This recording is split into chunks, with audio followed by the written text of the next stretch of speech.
ایک بار حضور پاک صلی اللہ علیہ وآلہ وسلم حضرت عائشہ صدیقہ کے گھر میں آرام فرما رہے تھے۔ اس دن نبی کریم بہت خوش تھے، بہت خوشگوار موڈ میں تھے، بڑی بشاش سی طبیعت تھی۔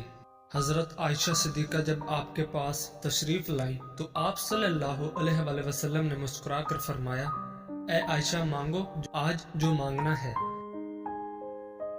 جب حضرت عائشہ صدیقہ نے دیکھا کہ آقا کریم بہت خوش ہیں، آج مانگو تو کیا مانگو، اب آپ سوچ میں پڑ گئی کہ یہ مانگو تو یہ چھوڑتا ہے، یہ مانگو تو یہ چھوڑتا ہے، کچھ ایسا مانگو کہ جس میں سب آ جائے۔ اب اسی سوچ میں گم ہو گئی مگر نتیجہ نہ نکال پائیں، تو پھر انہوں نے کہا کہ یا رسول اللہ، کیا مجھے اس بات کی اجازت ہے کہ میں کسی سے مشورہ کر لوں؟ تو آپ صلی اللہ علیہ وآلہ وسلم نے کہا، عائشہ کس سے مشورہ کرو گی؟ تو آپ نے فرمایا، یا رسول اللہ اپنے والد گرامی سے۔ تو آپ مسکرائے اور فرمایا، اگر آپ میرے یار سے ہی مشورہ کرنا چاہتی ہو تو جاؤ کر لو۔ حضرت عائشہ دوڑتی ہوئی اپنے والد محترم حضرت صدیق اکبر کے پاس آئیں اور کہا، ابا جان آج نبی بہت خوش ہیں اور انہوں نے فرمایا ہے کہ اے عائشہ آج مانگو جو مانگنا ہے، میری سمجھ میں نہیں آتا کہ کیا مانگو۔ حضرت صدیق اکبر بھی بہت خوش ہوئے، فرمانے لگے، بیٹی اگر ایسا ہے تو سنو، اگر تم مجھ سے مشورہ لیتی ہو تو آقا سے یہی ایک چیز مانگ لو۔ پیارے نبی سے کہو کہ جب آپ معراج کی شب رب سے ملے تھے تو جو خاص ملاقات ہوئی تھی تو اس خاص ملاقات میں کچھ خاص باتیں بھی ہوئی تھیں، ان خاص باتوں میں سے کوئی ایک خاص بات ہی بتا دیجئے، وہ راز جو صرف آپ اور رب جانتا ہے۔ تو حضرت عائشہ صدیقہ دوڑتی ہوئی آئیں، نبی کریم نے حضرت عائشہ صدیقہ کو آتے دیکھا تو فرمایا، عائشہ پوچھ آئی ہو؟ کیا فرمایا میرے یار غار نے؟ کہنے لگی، جی ہاں پوچھ آئی ہوں یا رسول اللہ، بس وہ جو آپ معراج پر گئے تھے تو اللہ سے جو خاص ملاقات ہوئی تھی، اس خاص ملاقات میں کچھ خاص باتیں بھی ہوئی تھیں، تو ان خاص باتوں میں سے ایک کوئی خاص بات ہی بتا دیں۔ آقا کریم مسکرائے اور فرمایا، میرے یار غار نے پوچھا بھی تو کیا پوچھا؟ فرمانے لگے، عائشہ یہ راز کی بات ہے لیکن میں وعدہ کر چکا ہوں، اس لیے ان باتوں میں سے ایک بات میں تمہیں بتا دیتا ہوں۔ تمام جہانوں کے رب نے مجھ سے فرمایا کہ جو شخص ٹوٹے ہوئے دلوں کو جوڑ دے گا اس کو جنت میں بھیجنا مجھ پر لازم ہو جائے گا۔ اب ادھر حضرت صدیق اکبر بڑی بے چینی سے انتظار کر رہے تھے۔ کچھ دیر بعد حضرت عائشہ صدیقہ اپنے والد کے گھر میں داخل ہوتی ہیں تو دیکھتی ہیں کہ حضرت صدیق اکبر بے چینی کے عالم میں ٹہل رہے ہیں اور وعدہ لے لیا تھا کہ عائشہ جب حضور صلی اللہ علیہ وآلہ وسلم بتائیں گے تو تم آ کر مجھے بتاؤ گی۔ تو وہ جب وعدے کی تکمیل کے لیے پہنچی، حضرت صدیق اکبر تیز قدموں کے ساتھ عائشہ کی طرف لپکے اور پوچھا، کیا فرمایا آقا نے؟ عائشہ فرمانے لگی کہ حضور نے فرمایا، تمام جہانوں کے مالک نے فرمایا کہ جو ٹوٹے ہوئے دلوں کو جوڑے گا اس کو جنت میں بھیجنا مجھ پر لازم ہوگا۔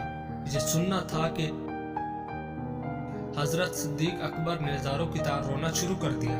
بلند آواز میں صدیق اکبر نے فرمایا، بیٹی تم نے اس بات کا ایک ہی رخ دیکھا ہے، جو ٹوٹے ہوئے دلوں کو جوڑ دے گا اس پر جنت لازم ہے، اور جو کسی کا دل توڑ دے گا تو اس پر جہنم بھی تو لازم ہو گئی نا۔ جب آپ کی مشکلات حد سے بڑھنے لگیں تو سمجھ لو کہ اللہ کریم آپ کو کوئی بلند مرتبہ دینے والا ہے۔ جس گھر میں بلی کی رونے کی آواز آئے وہاں رزق کی تنگی آنے لگتی ہے۔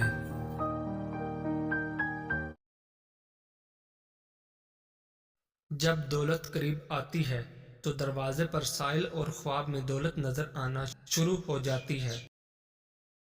کھانا کھاتے ہوئے اور نیند میں اگر چھینک آ جائے تو سمجھ جائیں آپ دولت سے مالا مال ہونے والے ہو۔ دولت قریب آتی ہے تو 5 چیزیں خواب میں نظر آنا شروع ہو جاتی ہیں: پہاڑ دیکھنا یا پہاڑ پر چڑھنا، مچھلی دیکھنا یا مچھلی کھانا، خواب میں تخت دیکھنا یا جس شخص نے گھوڑا اور اونٹ کا بھی خواب میں دیکھ لیا تو سمجھ لیں کہ یہ دولت قریب آنے کی یقینی نشانیاں ہیں۔ جس گھر میں احمد نام کا بیٹا ہو وہاں رزق کی تنگی کبھی نہیں آتی۔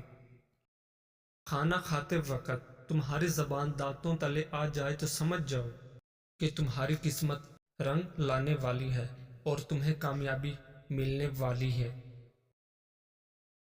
جس گھر میں عورت ہاتھ سے کپڑے دھوتی ہے اس گھر سے دو چیزیں ختم ہو جاتی ہیں۔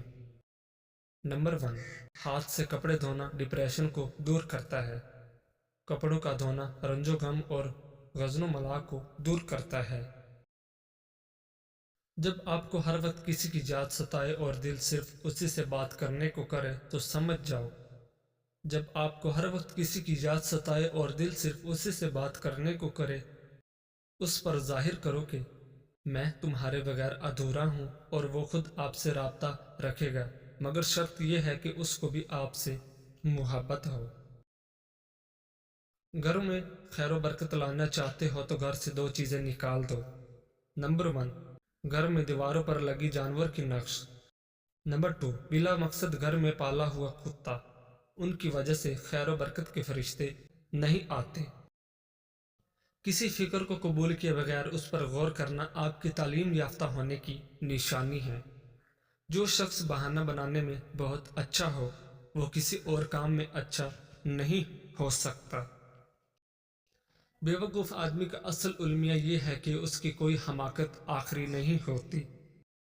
شیطان کی کامیابی کے لیے یہی کافی ہے کہ خیر و شر کی کشمکش میں اچھے لوگ کچھ نہ کریں۔ پیسہ بدترین آقا ہے مگر بہترین غلام ہے۔ اصولوں کے لیے جنگ کرنا بہت آسان ہے، اصولوں کے مطابق زندگی گزارنا بہت مشکل ہے۔ اعلیٰ اخلاقی سطح اکثر دو قسم کے لوگوں میں پیدا ہوتی ہے، وہ لوگ جن کی تربیت بہت اعلیٰ ہو یا وہ لوگ جن کا مقصد حیات بہت اعلیٰ ہو۔ کسی فرد کسی قوم کو ہلاک کرنا ہے تو اس کی امید کو مار ڈالیے، اور اگر اسے تعمیر کرنا ہے تو اس کی امید کو زندہ رکھیے۔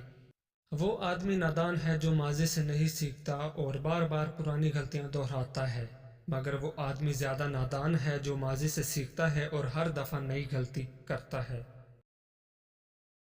اپنے گھر میں پودینہ لگا دو اور گھر میں برتن دھو کر ڈھانپ کر رکھنا، رزق میں بے پناہ اضافہ ہوگا۔ ہر دوست کو ہر راز نہ بتاؤ، دوستوں کے بھی دوست ہوتے ہیں۔ لوگوں کے منہ بند کرنے سے بہتر ہے کہ کان بند کر لیں، زندگی بہتر ہو جائے گی۔ سچے انسان کو ہمیشہ جھوٹے انسان سے زیادہ صفائیاں دینی پڑتی ہیں۔ کسی کو ذلیل کرنے سے پہلے خود ذلیل ہونے کے لیے تیار رہیں، کیونکہ اللہ پاک کا ترازو صرف انصاف تولتا ہے۔ تنگ دماغ لوگوں کے ساتھ مسئلہ یہ ہوتا ہے کہ ان کا منہ ہمیشہ کھلا رہتا ہے۔ جب قسمت اور حالات دونوں ساتھ نہ دیں تو پھر ان کی بات سننی پڑتی ہے جن کی کوئی بھی نہیں سنتا۔ یا مالکو یا ذوالجلال والاکرام، یہ تسبیح بلا تعداد پڑھیں کہ حد سے گزر جائے، چند روز بعد اس کا جلوہ ظاہر ہوگا۔ بحکم خدا فقیر کو غنی کرنا اس کا ادنی کرشمہ ہے، دیگر خوبیاں بوقت عمل خود معلوم ہوں گے۔ بکری ایک ایسا جانور ہے، اس کو جس گھر میں پالا جائے وہاں رزق کی تنگی نہیں آتی اور دولت بارش کی طرح برستی ہے۔